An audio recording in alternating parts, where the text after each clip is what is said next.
आप सभी भाई-बहनों का आध्यात्मिक ज्ञानात्मक चैनल की ब्रह्म मुहूर्त ज्ञान उपदेश कक्षा में एक बार फिर स्वागत है। आज की चर्चा 2 शब्दों को लेकर करने जा रहे हैं, रूप और स्वरूप। देखिए, साधारण परिस्थितियों में रूप और स्वरूप में कोई विशेष अंतर एक साधारण मनुष्य अपने जीवन में लेता नहीं। देखिए, रूप का अभिप्राय आकार से है, आपके मेरे शरीर से है, यानी कि एक आकृति से है, जिसको आप अपने स्थूल शरीर की आँखों द्वारा एक देख पाते हैं, छू पाते हैं, यानी कि प्रकृति का जो स्थूल रूप है, या यूँ कहो कि जो एक दृश्यमान जगत है, उस जगत का जो आपका मेरा एक प्रत्यक्ष अनुभव है, देखने का कहो, छूने का, भोगने का। देखिए, आपका हमारा स्थूल शरीर जो पृथ्वी, जल, अग्नि, वायु, आकाश का बना, ये एक स्थूल रूप से है। या यूं कहो कि स्थूल रूप की स्थितियों को ही आप रूप समझ सकते हो, जबकि स्वरूप का अभिप्राय उसकी एक विशेष गुण की स्थिति से है, लक्षणों से भी आप ले सकते हो,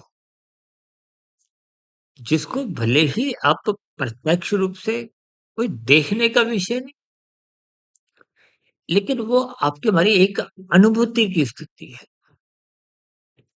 या यूं कहो कि देखिए, जैसे आपके हमारे शरीर के भीतर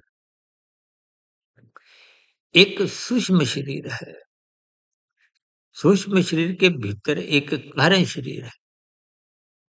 यूं तो सूक्ष्म शरीर और कारण शरीर, ये भी माया के ही बने हैं, लेकिन ये सूक्ष्म होने के कारण इनको आप कुछ अंश तक स्वरूप भी समझ सकते हो।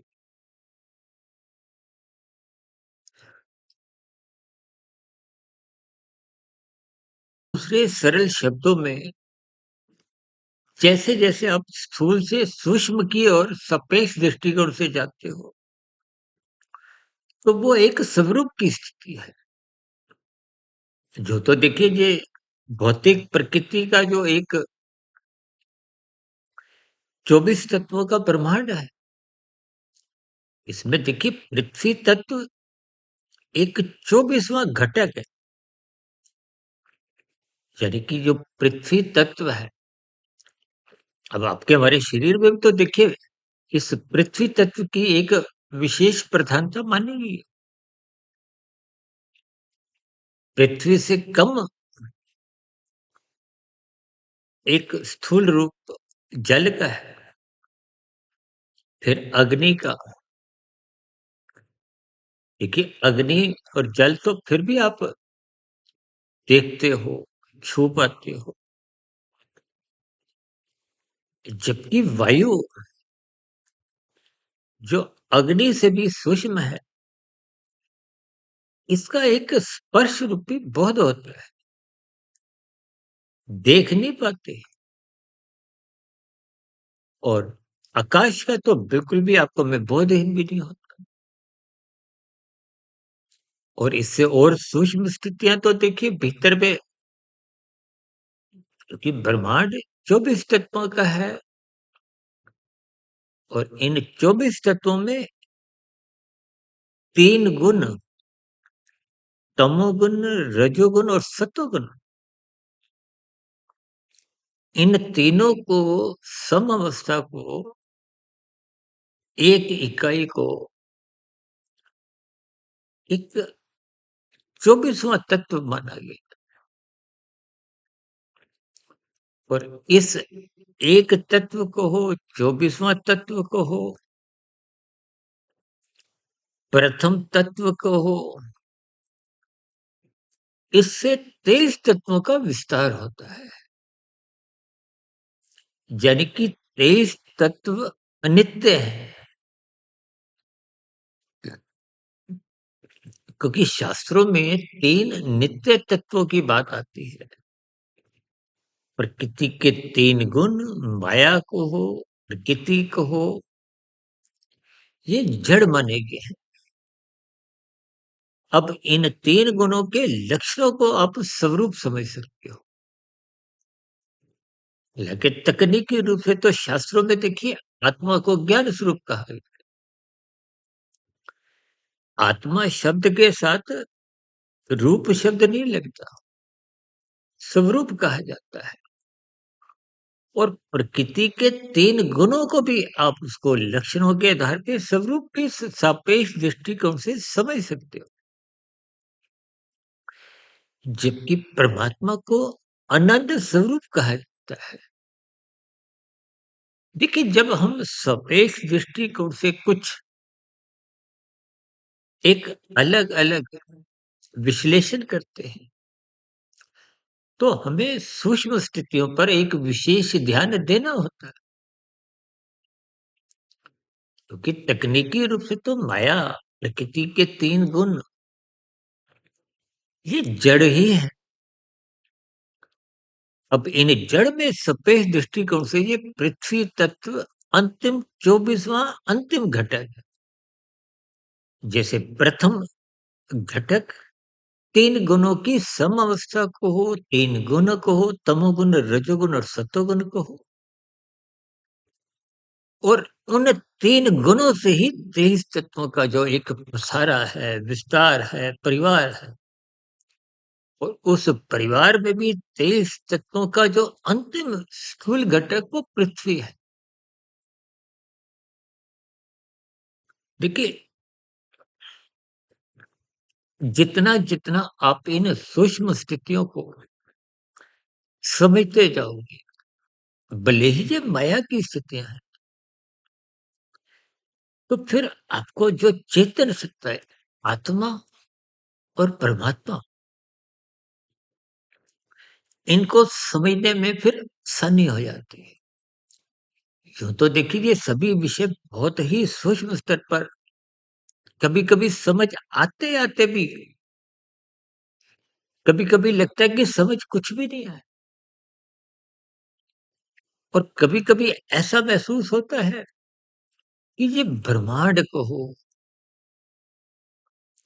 प्रकृति को हो, इसके 3 गुण को हो, इन गुणों के लक्षणों की स्थितियाँ को हो, ये बहुत ही गहरे तल पे समझ आते-आते भी हम कुछ भ्रममय स्थितियों में पहुँच जाते हैं। यही तो इन 3 गुणों की विलक्षणता है। भगवान श्री कृष्ण जी ने गीता में इन 3 गुणों को ही गूढ़तम ज्ञान कहा। परमात्मा की प्रेरणा से, गुरुओं के आशीर्वाद से ब्रह्म मुहूर्त समय विशेष में लगभग पिछले 6 वर्षों से हमने 3000 से अधिक वीडियो तो प्रसारित भी की है।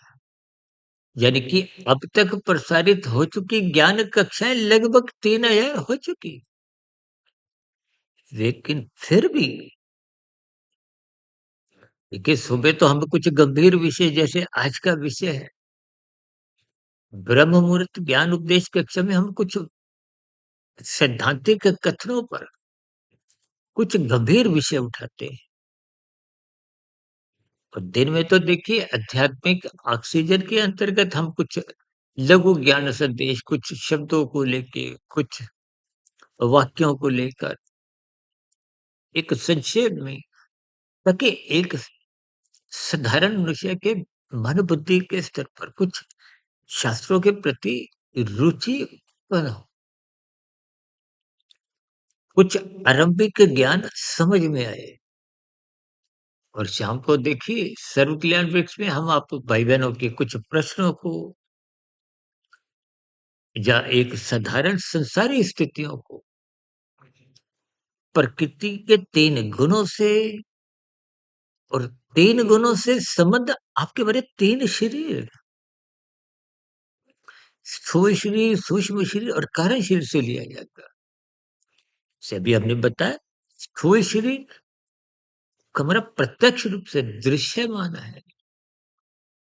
देखो तो परिवार में छोटे-छोटे जो शिशु एक बच्चे होते हैं, उनको हम गोद में उठाते हैं, विभिन्न प्रकार की क्रियाएँ करते हैं। तो ये सभी स्थितियाँ स्थूल शरीर के स्तर पर आप और हम देखते हैं और रूप का अभिप्राय स्थूल शरीर की स्थितियों से ही है। यूँ तो तकनीकी रूप से हमारा सूक्ष्म शरीर भी जड़ है, माया का है, लेकिन सापेक्ष दृष्टिकोण से ये रूप की बजाय स्वरूप की स्थिति है। यानी कि रूप से जो एक स्वरूप की स्थिति है वो और अधिक सूक्ष्म है।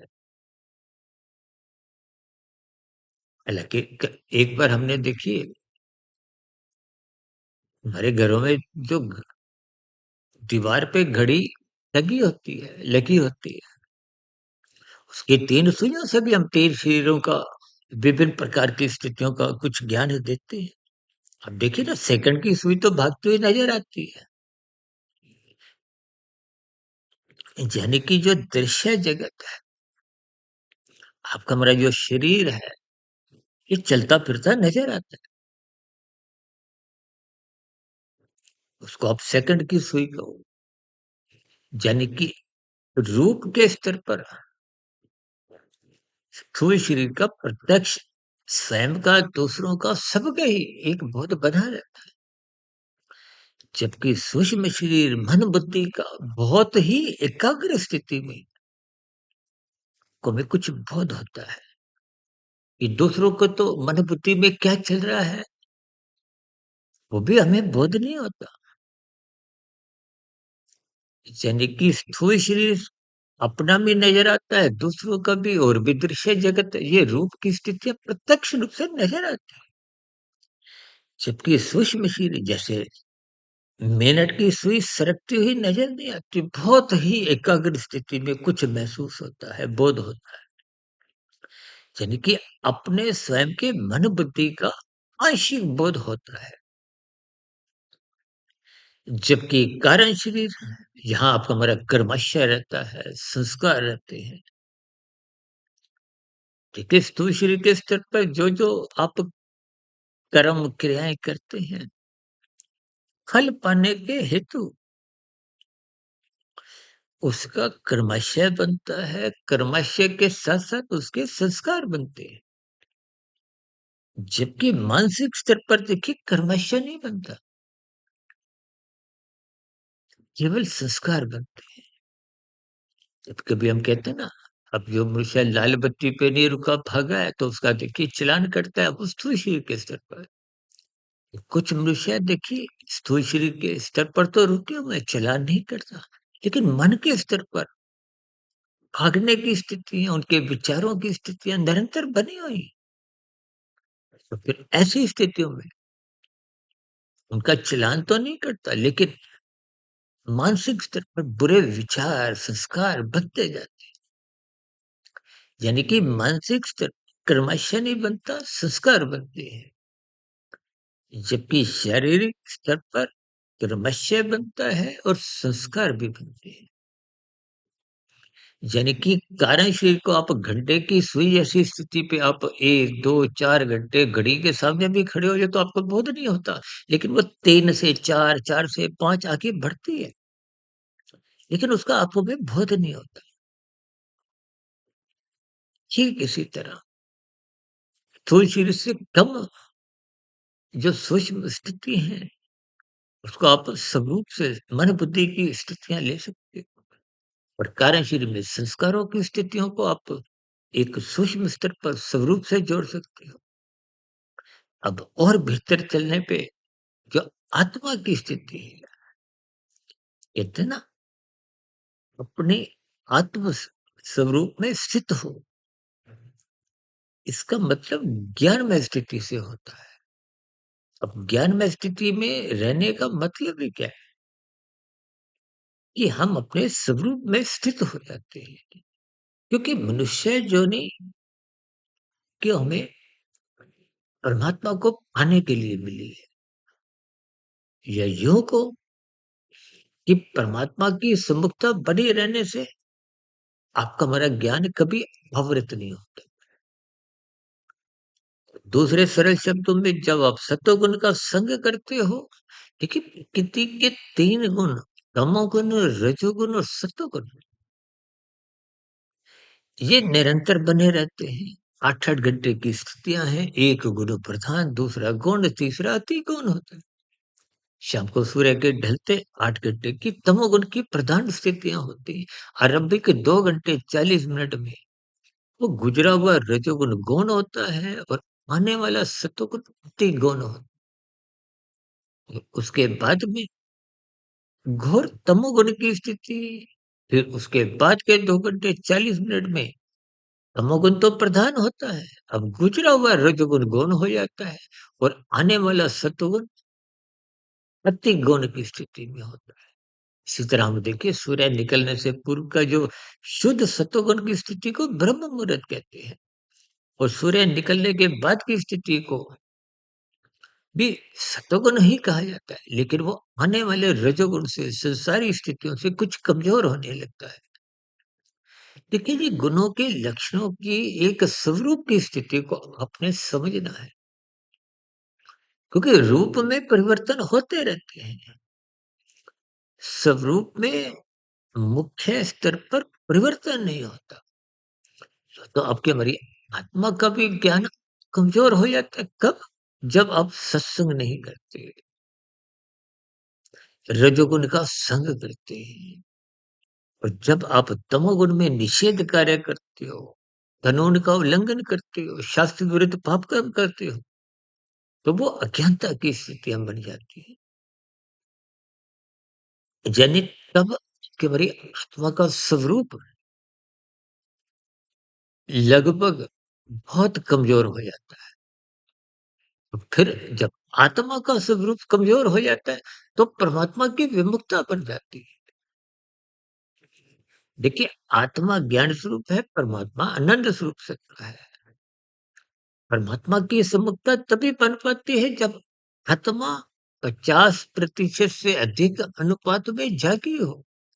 जागने का अभिप्राय ज्ञान में स्थितियां हो। देखिए इन सभी सूक्ष्म स्थितियों को आप जितना जितना गहरे तल पे समझोगे, यूं तो ये दिखने में ये दोनों शब्द बहुत ही सरल और एक समान अर्थों में ही बोलने में, सुनने में आते हैं, लेकिन सूक्ष्म स्तर पर इनके बहुत ही गहरे आपको में अर्थ समझने होते हैं। यदि आप और हम इन गहरे अर्थों को समझ नहीं पाते, तो आपके मेरे जीवन में कोई आध्यात्मिक उन्नति के दरवाजे खुलते नहीं और मनुष्य जीवन पाकर ही आप और हम अपने मिले हुए जीवन में आध्यात्मिक उन्नति के दरवाजे क्रम से खोल सकते हैं। मनुष्य योनि साधना करने के लिए ही मिली है। मनुष्य योनि में ही कर्म योग, ज्ञान योग, भक्ति योग की स्थितियां आप और हम बना सकते हैं। ये सभी स्थितियां को हमें स्वरूप के स्तर पर समझनी होंगी। यानी कि आत्म स्वरूप स्थिति में आप जितना जितना अंश में स्थित होते जाओगे, पहुंचते जाओगे या कार्यशील शुद्ध होता जाएगा, उतने उतने अंश में परमात्मा की सम्मुखता बढ़ने लगती है, आनंद की झलकें मिलने लगती है। लेकिन ये सभी स्थितियां आरंभिक स्तर पर तभी बनती हैं जब आप स्थूल शरीर के स्तर पर विषय भोगों की आसक्ति से अपने आप को कुछ दूरी बनाते हो। यानी कि रूप के स्तर पर, दृश्य के स्तर पर, 5 विषय भोगों की आसक्ति के स्तर पर आपको हमें एक मर्यादित स्थितियों तक ही संग करना है। जीवन की अवस्थाओं तक स्थूल शरीर की जो आवश्यकताएँ हैं, क्योंकि स्थूल शरीर के रहते-रहते ही आप और हम अपने कार्य शरीर को शुद्ध कर सकते हैं। और स्थूल शरीर के स्तर पर ही यदि आपका हमारा भोग विषय बिगड़ जाते हैं, यानी कि आप रूप में, दृश्यों में ही खोए रहते हैं।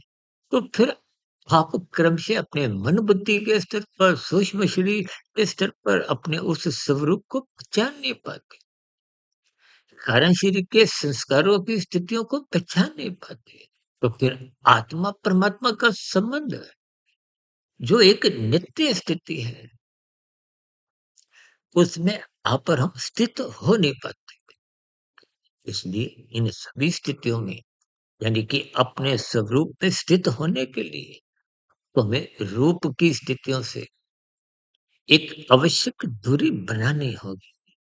तो से सभी सार्थक शुभ स्थितियां उन सभी भाई बहनों के जीवन में तभी बन पाती हैं, जब आप हम सभी भाई बहन श्रद्धापूर्वक सत्संग करते हैं, गुरु के प्रवचनों को आदर पूर्वक सुनते हैं, शास्त्रों का स्वाध्याय करते हैं, ब्रह्म मुहूर्त में उठने का एक अभ्यास बना लेते हैं। क्योंकि ब्रह्म मुहूर्त समय विशेष में वो सत्वगुण की शुद्धतम स्थिति है। उस शुद्धतम स्थिति में ही ये स्वरूप में स्थित होना आसान होता है।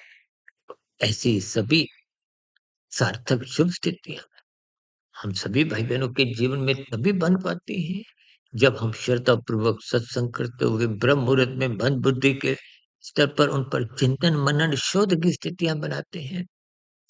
फिर वो शोध की स्थितियां ही धीरे धीरे कारण शरीर में पहुंचते हुए शुभ संस्कार बनाती हैं।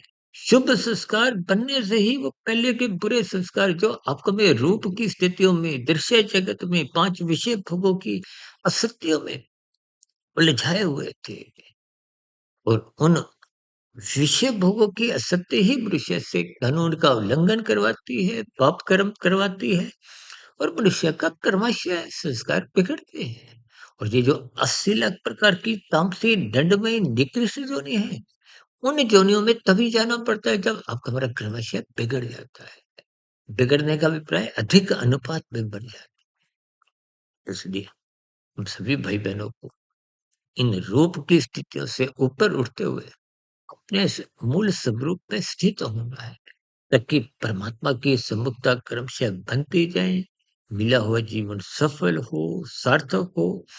इन्हीं शुभकामनाओं के साथ आज की चर्चा विशेष को यही विश्राम देते हैं। दिन में आध्यात्मिक ऑक्सीजन की ज्ञान कक्षा में मिलेंगे, शाम को प्रश्नोत्तर ज्ञान कक्षा में, और कल सुबह फिर ब्रह्म मुहूर्त ज्ञान उपदेश कक्षा में एक नए विषय के साथ। तब तक आप सुधीर भाटिया फकीर को कहते हैं। फिर भी वीडियो संबंधित कोई बात आपको समझ नहीं आई हो, या कही गई बातों पर आपको कोई आपत्ति हो, शिकायत हो, या आपके मन में कोई सुझाव आ रहा हो, इन सभी स्थितियों का नीचे दिए गए कमेंट्स पर सदा ही स्वागत है। और चर्चा विशेष को ध्यानपूर्वक, धैर्यपूर्वक और गंभीरतापूर्वक सुनने के लिए आप सभी भाई बहनों का बहुत बहुत धन्यवाद।